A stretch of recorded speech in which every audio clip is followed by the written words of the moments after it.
have to know who you're talking to across the spectrum of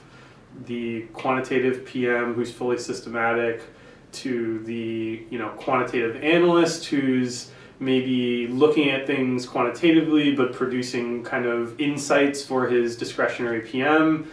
all the way down to the discretionary PM or discretionary analyst who's been basically reading the tape for 20 years and licks his finger, sticks it in the air, and decides today that the wind's blowing in whatever direction. You really need to know who you're talking to, or else you can offend people. And I might talk on stage about those groups holistically and be very outwardly derisive of certain groups and the way that they act, because it's not working for them anymore in a large sense. But when we speak to individual managers, you have to put on that face, that hat, and really talk to them in the language that they understand. So for the discretionary guys, we're coming at them with science, and they might have been using a lot of religion historically. They know inherently that they have to incorporate the science now,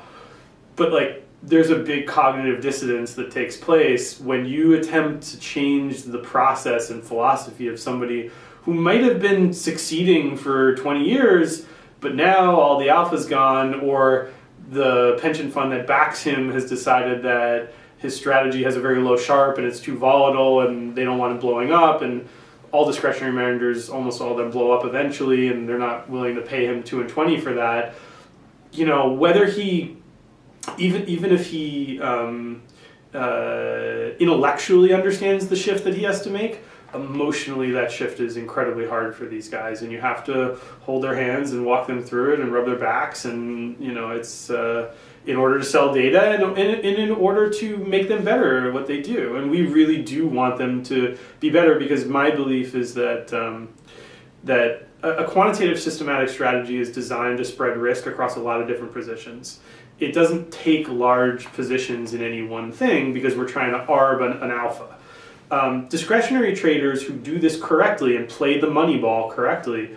have the inherent opportunity to be really large in certain positions at certain times and manage the risk around that effectively. And if they can do that, they can crush the quants, the pure systematic quants. But it takes a lot of risk management and a lot of paying attention to the numbers. And then it takes some intuition on top of that to know when to really press the gas. And that's where these guys who've been in the market for 20 years and can read the tape and have the history of understanding how stocks kind of act from an intuitive perspective, they can do really well. But there just won't be a lot of them.